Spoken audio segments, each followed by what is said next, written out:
हृदय रोगियों को अब इलाज के लिए नहीं जाना होगा महानगर।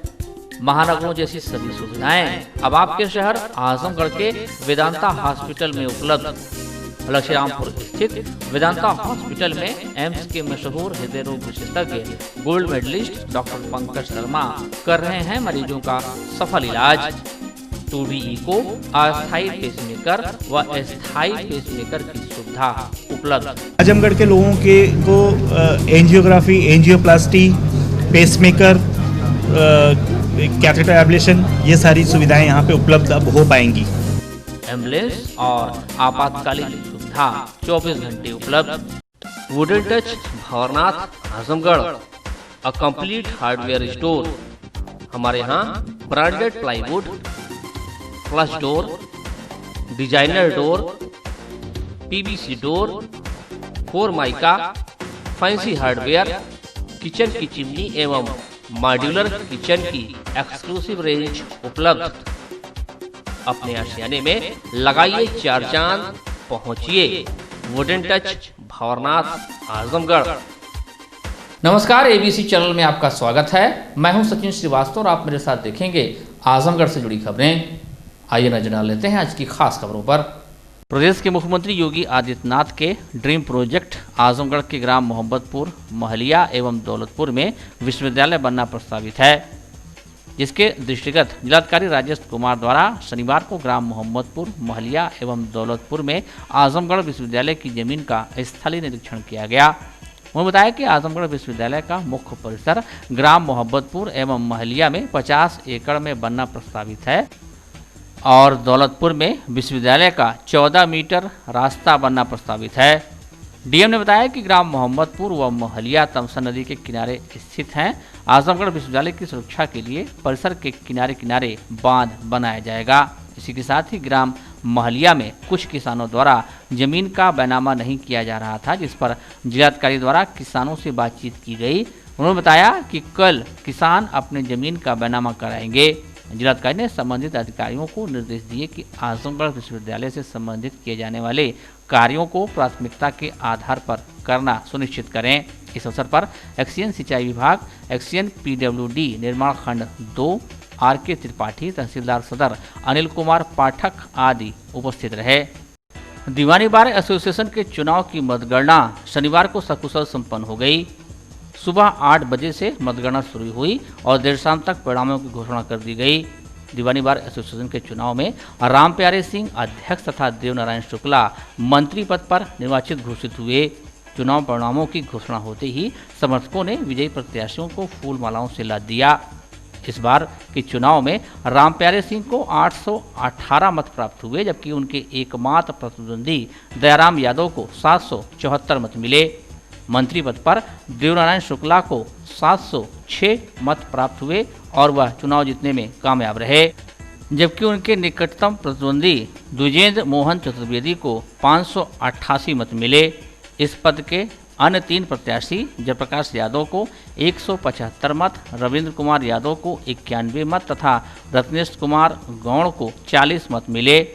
वरिष्ठ उपाध्यक्ष पद पर मनोज कुमार श्रीवास्तव 862 मत पाकर जीते, जबकि उनके एकमात्र प्रतिद्वंदी जगदीश यादव को 696 मत मिले। सहमंत्री पद पर रवि प्रकाश सिंह 737 मत, अजय कुमार राय 726 मत तथा देवेंद्र कुमार अस्थाना 717 मत पाकर विजयी घोषित हुए। इस पद के अन्य प्रत्याशियों आशुतोष यादव को 595, अमित राय को 573, राममिलन चौहान को 537 तथा अरविंद कुमार को 285 मत मिले। कोषा अध्यक्ष पद पर श्रवण कुमार राय 808 मत पाकर विजयी घोषित किए गए। इस पद के 2 अन्य प्रत्याशियों महेंद्र यादव को 465 मत तथा चंद्रभान राम को 286 मत मिले। वरिष्ठ कार्यकारिणी के 6 पदों के लिए कैलाशपति लाल 1143 मत, सत्यानंद राय 1039 मत, जितेंद्र नाथ पाठक 915 मत, विनोद कुमार सिंह 908 मत, मनोज कुमार सिंह 900 मत, राघवेंद्र द्विवेदी 843 मत पाकर जीते, जबकि इस पद के अन्य प्रत्याशी मनोज कुमार गौड़ को 700 मत, रमाशंकर यादव को 671 मत तथा मोहम्मद शमीम को 592 मत मिले।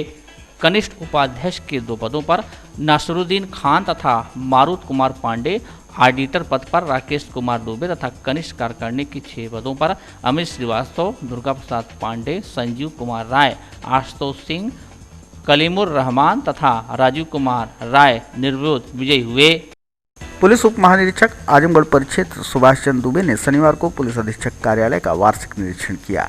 गार्ड ऑफ ऑनर के उपरांत उन्होंने एसपी कार्यालय व विभिन्न सेलों का निरीक्षण किया।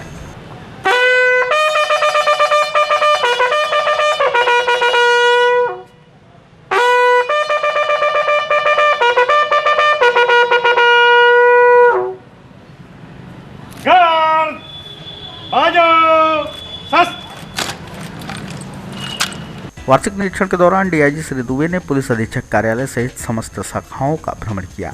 पत्र व्यवहार शाखा, आंकिक शाखा, अपराध शाखा, डीसीआरबी, एलआईयू, गार्ड रूम, महिला प्रकोष्ठ सहित उच्च अधिकारियों के कार्यालयों का निरीक्षण कर आवश्यक दिशा निर्देश दिए।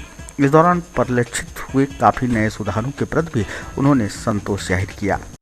पुलिस ऑफिस का ये वार्षिक निरीक्षण था जो मार्च के होना प्रस्तावित था, लेकिन कोरोना पीरियड के कारण हो नहीं पाया था। बेसिकली ये पिछले वर्ष का लेखा जोखा इसमें देखा जाना था, जो पूरी तरह से कंप्लीट पाया गया है। किसी प्रकार की कोई इरेगुलरिटी नहीं है। मेरे द्वारा ऑफिस में जो स्पेशली जीर्ण शीर्ण भवन है उनको लेकर के पुलिस अधीक्षक को, उनकी टीम को नया प्रपोजल बिल्डिंग का बनाने का और नए तरीके से कहीं नए स्थान को चिन्हित करके फ्यूचर के नज़रिए से एक मल्टी स्टोरी बिल्डिंग बनाने का सुझाव दिया जा रहा है, जिसको अमल करके फ्यूचर के नज़रिए से एक अच्छा पुलिस ऑफिस बनने की स्थिति रहेगी। आजमगढ़ में विद्युत चोरी को लेकर बिजली विभाग का शिकंजा लगातार कसता जा रहा है। शुक्रवार को दोपहर में लगभग 12 बजे राजेश फ्लोर मिल मुंडा जाफरपुर में प्रवर्तन दल की टीम द्वारा छापेमारी की गई, जिसमें मिल मालिक द्वारा फ्लोर मिल को मीटर को लॉक करके चलाया जा रहा था। विद्युत विभाग के मंडल मुख्य अभियंता राजेश रंजन द्वारा पूरी टीम लेकर, इसमें एक्सीएन अरविंद सिंह, एसडीओ संदीप प्रजापति, विजय यादव, उप निरीक्षक प्रवर्तन दल प्रभारी अजय यादव, सिपाही धर्मेंद्र दुबे, अजय यादव, जेई अनवर अली, रमाकांत और अन्य सदस्यों के साथ चोरी को पकड़ा गया। इसमें बड़े पैमाने पर बिजली चोरी पाई गई। मिल मालिक राजेश कुमार के ऊपर विद्युत थाने में एफआईआर दर्ज कराई गई है। अधिशासी अभियंता ने बताया कि जब टीम पहुंची तो मीटर बंद था, लेकिन मिल अपने पूरी क्षमता से चल रही थी। मीटर के पेंच को ढीला कर दिया गया था, जिससे उसकी रीडिंग बंद हो गई थी, लेकिन करंट 48 एम्पियर जा रहा था। मामले में करीब 40 लाख का जुर्माना ठोका गया है। और ये राजेश, जो भोक्ता का नाम है राजेश नाम है, और इनका जो है लगभग पिछला ये डिस्काम स्तर से ही जो है रिपोर्ट आई थी कि मतलब एमआरआई होती है, जो बड़े कंज्यूमर होते हैं 10 किलोवाट से ऊपर का, तो हमारे यहाँ मीटर की एमआरआई की जाती है। तो उसमें सारे चीज़ का एनालिसिस होता है वहीं डिस्काम लेवल पे कि इसमें सही रीडिंग आ रही है कि नहीं, मीटर में कोई टेम्परिंग तो नहीं किया गया है। तो इनके मीटर में वहीं से एनालिसिस रिपोर्ट भेजा गया था एक्शन टेस्ट को कि इसका जांच कर लीजिए, इसमें जो है जो अकॉर्डिंग जो है इस पर कंजम्पशन बहुत कम आ रहा है। तो उसी के अकॉर्डिंग जो है जांच किया गया, तो उसमें उनका मीटर का जो है टीपी सील होता है वो टूटा हुआ मिला, टर्मिनल बॉक्स खुला हुआ मिला था। तो फिर उसको स्टडी किया गया तो देखा गया कि मतलब जो है कॉन्टेक्ट जो मीटर से कनेक्ट करता है पीटी को, जिससे मीटर को सप्लाई जाती है, वो पिन को ये लूज कर दे रहे थे, जिससे मीटर में सप्लाई जाना बंद हो जाती थी और ये अपना मिल चलाते रहते थे। और जब इनको जैसे लगता था जी कि महीने का जो है हमको इतना ही बिल देना है, उसी के अकॉर्डिंग ये अपना मीटर को चालू रखते थे, बाकी सब अपना यूज करते रहते थे। क्या कार्रवाई? इस पे एफआईआर दर्ज कर दिया गया है और उसके अकॉर्डिंग जो है राजस्व निर्धारण करा दिया। इसमें देखिए समन शुल्क जो है ये 9,20,000 होता है और उसके बाद से राजस्व निर्धारण लगभग अप्रॉक्सीमेटली 40 लाख के आसपास आना चाहिए। अच्छा सर, रिहायशी इलाकों में, कॉलोनियों में भी आपकी छापेमारी लगातार जारी है। जी जी। तो अब तक कितने एफआईआर होंगे और क्या राजस्व वसूली हुई होगी? अब तक तो हम लोग जो है कंटिन्यू 2 महीना से कर रहे हैं, तो लगभग शहर के अंदर लगभग 80-90 एफआईआर हो चुके हैं और इस पे जो है जमा भी हुआ है, लगभग 6-7 लाख रुपया जमा हुआ है, 7-8 लाख रुपया जमा हो गया है। मुकेरीगंज क्षेत्र में रेडीमेड कपड़ों के एक नए ब्रांड शोरूम काप मेंस बियर का भव्य शोरूम खुल गया है। शनिवार को शोरूम का उद्घाटन पुलिस उप महानिरीक्षक आजमगढ़ परिक्षेत्र सुभाष चंद्र दुबे के हाथों संपन्न हुआ।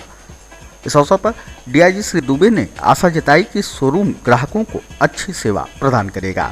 ठंडी के सीजन को देखते हुए बहुत सारे ऐसे कपड़े जो अन्य जगह जाना पड़ता, लोगों को दूर तक भटकना पड़ता, किसी ब्रांड का शोरूम यहाँ पे जालान सामने खोला है जिसमें सर्दी के कपड़े अभी दिखाई दे रहे हैं।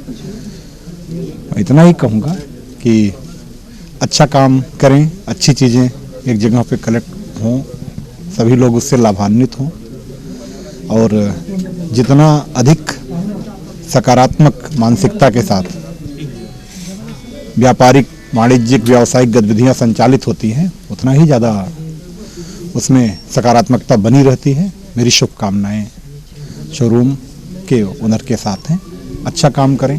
शोरूम के प्रोपराइटर अविनाश जालान व सह प्रोपराइटर विकास जायसवाल ने बताया कि कॉप एक मल्टीनेशनल ब्रांड है जिसके विदेशों में और इंडिया में लगभग 500 प्लस शोरूम हैं।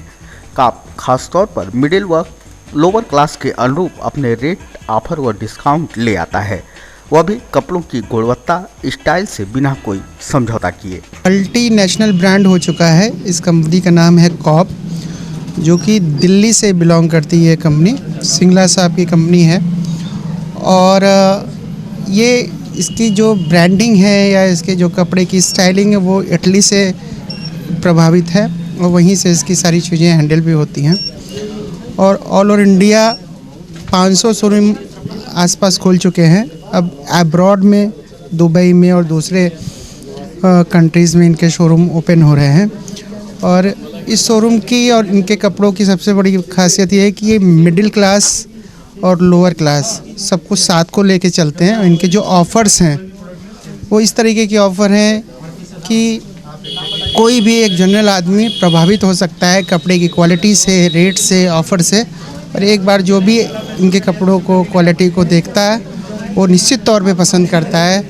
जैसे अभी जो इनॉग्रल ऑफ़र कंपनी ने दिया है वो कोई भी आप कपड़ा ख़रीद रहे हैं तो उसके साथ 2 कपड़े आपको कंपनी फ्री दे रही है।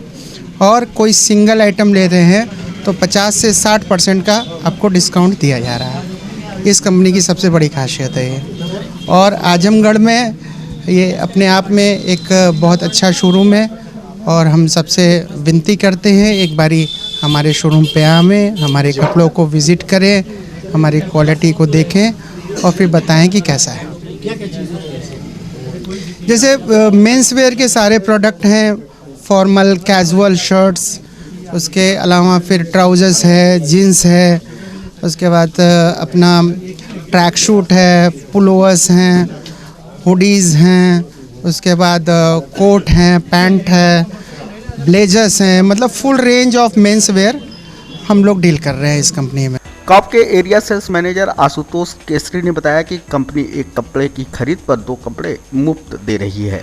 इसके साथ ही साथ अगर महीने भर के अंदर कपड़ा फेड हो जाता है अथवा फट जाता है तो वह उसे एक्सचेंज भी कर देगी। उन्होंने बताया कि कॉप के मुकेरीगंज शोरूम पर मेंस बियर से संबंधित सभी सामान उपलब्ध हैं, केवल फुट बियर को छोड़कर। टूर में जो भी लोकल मार्केट में बिक रहा है वही बिक रहा है, लेकिन हमारे पास एक ब्रांड नेम है कॉब अपैरल्स और हमारे पास सब कुछ है जो मार्केट में बिक रहा है। लेकिन हमारे पास ऑफ़र बहुत अच्छा है मार्केट से हटकर, 1 के साथ 2 फ्री है, बाय 1 गेट 3। 1 का पेमेंट करना है, 2 बिल्कुल मुफ्त मिलेगा आपको। और हमारे साथ ये भी है कि अगर हम इतना अच्छा डिस्काउंट के साथ साथ कस्टमर को प्रोवाइड करते हैं कि कोई भी प्रोडक्ट हमारा लेके जाता है कस्टमर, विदिन 1 मंथ कोई भी प्रॉब्लम हो जाती है, उसमें फेड हो गया या फट गया, किसी भी तरीके का कोई प्रॉब्लम आता है तो हम लोग एक्सचेंज करते हैं उसको। आप फटा हुआ प्रोडक्ट लेकर आइए, 1 महीने के अंतर्गत अगर कोई प्रॉब्लम आ जाती है तो लेकर आइए, आपको नया प्रोडक्ट मिलेगा।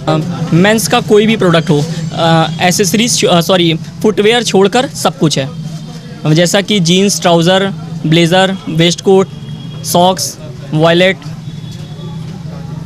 टाई, कुछ भी आप लेते हैं मेंस का सब कुछ है, बस फुटवेयर छोड़कर, शूज़ छोड़कर सब कुछ है। शुक्रवार की देर शाम पुलिस उप महानिरीक्षक आजमगढ़ परिक्षेत्र सुभाष चंद्र दुबे ने थाना कोतवाली परिसर में शहर के संभ्रांत नागरिकों, व्यापारियों, महिला संगठनों की प्रतिनिधियों के साथ विचार गोष्ठी की।